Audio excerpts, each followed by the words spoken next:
The baby being carried into hospital in Gaza City by his uncle is just one tiny testament to the hunger crisis here. Auday is an orphan after his parents were killed in the war, and the relatives who are bringing him up have scarcely enough food to feed themselves, let alone him as well. Auday is suffering severe malnutrition. He's not accepting milk or nutrients, nor supplements at all, and that's all due to his very difficult health condition. Saeed has cerebral palsy and he's gone for 3 days, surviving only on water. The hunger first targets those with pre-existing medical conditions or children like Mohammed, 7 months old, yet weighing just 4 kilos. His mother too malnourished to feed him, and his grandmother dizzy from the lack of food herself. There's nothing. Where can I get food? I mean, there is no food in all of Gaza. The UN's main aid agency here says Palestinians are neither dead nor alive now, but walking corpses instead, fainting from hunger in the summer heat. Israel says it has let enough food in, but over 100 aid agencies say that simply isn't true. The head of the World Health Organization calling this man-made mass starvation.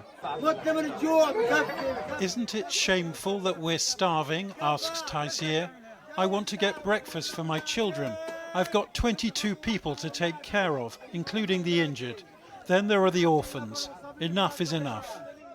Even aid agency workers are not eating, in order to feed what there is to their children first. Our staff is trying to take care of their casualties without having eaten as well. So this is a really pressing situation, scenario, and it needs to end. I think people are at the end of the rope. It's hard to continue to go on day after day. I don't know how they've done it up to this point, and they don't know how they've done it up to this point, but somehow they do. But at some point it has to stop. This is a cruelty being inflicted on them. Earlier this week, the WHO staff building in Deir al-Balah was attacked by Israeli forces. The men were handcuffed, stripped and then interrogated, the women and children forced to evacuate on foot, in what the Israeli military described as the detention of several terrorist suspects. The main warehouse, full of medical supplies, was also destroyed, and after that it was looted by desperate Palestinians. All this a recipe for Gaza's malnutrition to get worse. The hunt for food and water is constant for many, but it's those too exhausted to walk who worry doctors the most. The World Food Programme says 1/3 of Palestinians, that's some 700,000 people, are not eating at all for several days in a row. And Jonathan has the latest from the newsroom now. Jonathan. Jackie, ominous news tonight about this 60-day ceasefire, which the Palestinians in Gaza have been hoping and praying for, because Steve Witkoff, who is President Trump's peace negotiator, has announced that he is recalling his diplomats from talks in Qatar for consultations. He is squarely laying the blame on Hamas. He is accusing Hamas of a lack of desire to reach a ceasefire, of being selfish and uncoordinated. And he is warning, Mr. Witkoff, that is, that America will now consider alternative options to bring the hostages home, which sounds like a continuation of the war. We know what the main gap is between the two sides. The Israelis want a temporary ceasefire, one which sees hostages released and then the right to go back to fighting Hamas afterwards, while Hamas want a complete ceasefire to end the war, which will see Israeli troops leaving the Gaza Strip. And tonight it sounds that that very large gap has not been bridged. The best way of looking at this, perhaps, is that this is a negotiating ploy by Mr. Witkoff to try and bring Hamas to the table, but it offers no consolation for those Palestinians we saw starving in my report. And moves here on the diplomatic front in the UK as well, because it sounds as if Sir Keir Starmer, the Prime Minister, has lost patience. He is saying tonight the situation in Gaza is unspeakable and indefensible. We're witnessing a humanitarian catastrophe. He said he's going to have an emergency call with the leaders of France, Germany and Italy tomorrow, and that we all agree, he says, on the pressing need for Israel to change course. Jonathan, thanks very much. Well, joining me now from Westminster is Dr. Hassam Zomlot, head of the Palestinian mission to the UK. He was born in Gaza. Thank you very much for joining us. I mean, the devastation of malnutrition in Gaza is clear, and perhaps the only hope was that it would put pressure on both sides to come to secure a ceasefire. What is your understanding of where those talks are now? Well, as your report says, it doesn't look good. Israel is absolutely adamantly want this genocide to continue. They want a pause in the genocide, but they are insisting that this will continue. And, you know, they are very public about it. A minister of theirs this morning saying that Gaza, thank God, is being wiped out via our government. They are bragging about it. They are very proud about it. And they want to press ahead with it. So as long as we are unable to change Israel's position, it doesn't look good, and it doesn't look like the main mediator but here. The Americans who have left Doha have been quite clear. They have decided to bring their teams home, saying it is Hamas, who do not appear to be operating in good faith. What we see, what we follow, what we know is that it is the Israeli position that is the real stumbling block, not just now. For the last 22 months, it was a U.S. proposed ceasefire 3 times that was actually accepted by all sides, and then Israel, Benjamin Netanyahu, breached every one of them. So no, the record is very clear. This Israeli government is absolutely insisting on continuing its campaign of erasure, extermination, annihilation of the Palestinian people. Jackie, the thing this is that has the nothing Americans, to do. The Americans have in recent weeks and months changed their language. They have been much more critical of Israel. So they are now saying the problem lies with Hamas. They are saying in their statement, alternative options to bring the hostages home will be considered. What do you interpret that to mean? I interpret it as hypocrisy, because the U.S. on the one hand is very critical, is calling out Israeli crimes, but at the same time providing them with all the weapons, the arms, the financial support, the legal cover, the diplomatic support. History will write, the history books will write about this. It will write that Gaza is not just the biggest graveyard of children. Jackie, Gaza has 2.3 million people who are now being starved. Remember, 1 million of them are children. And your report just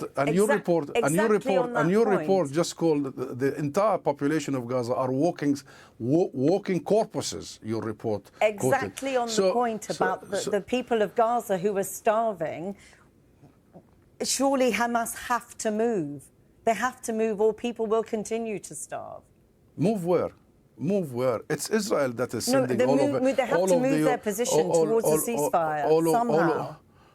Well, a ceasefire proposal was already on the table for more than 15 months now, and we all know the contours of the ceasefire. There will have to be an immediate and permanent ceasefire. There will have to be exchange of hostages, and I want to remind you, Jackie, we have hostages too in Israeli detention camps, in the torture camps, and you have the record for how many thousands of our people have been rounded without trial, without charge, including 360. Sorry to interrupt you, but I really want to get to this point. We heard Jonathan there saying Sir Keir Starmer appears to be losing patience. He is going to have this emergency call with other leaders, European leaders. What do you need them to do now? Also, the Prime Minister and the British government need to stop just talking. Strong words are not enough. They are not enough. This is the most urgent situation in recent memory. We need action, and action is very well known. I mean, the first thing is to stop providing Israel with the very tools they are using to commit genocide against an entire people, to starve children and people.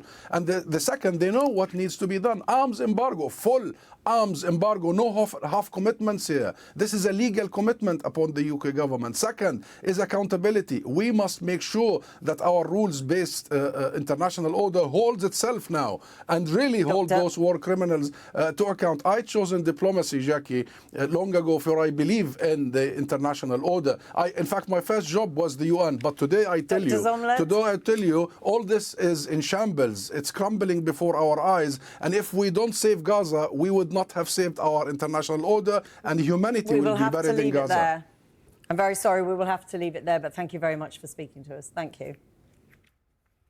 Well, we can now speak to the Israeli hostage negotiator, Gershon Baskin. What is your assessment of where these talks are? First, we were told the Israelis had brought their team home for consultations, with people saying that the talks hadn't broken down. Now we hear the Americans have left. Is this looking much more like a crisis to you now? It is certainly a crisis. It's mainly a crisis because what needs to happen is negotiations to end the war, not a partial ceasefire for 60 days that will bring home half the hostages, release some Palestinian prisoners. We need a deal on the table that's going to end the war. Israeli military experts have told me that Israel could withdraw completely from Gaza in a 2-week period of time. But as the Palestinian ambassador said, Israel wants to keep the war going. The government of Israel has an interest in keeping the war going for its own political survival, and that's why we're not seeing a negotiation for the end of the war. But I do want to point out that the Palestinians also have a great responsibility here, because one of Netanyahu's excuses for not ending the war is that if Israel leaves Gaza, Hamas stays in place. The Palestinian Authority government has failed to make a decision on the governance of Gaza after the war. Gaza is Palestinian, it will remain Palestinian. It is the responsibility of the Palestinian politicians to decide on who and how it's going to be governed when Israel is no longer occupying Gaza. This is a missing link here, and it's critical that the Palestinians weigh in here.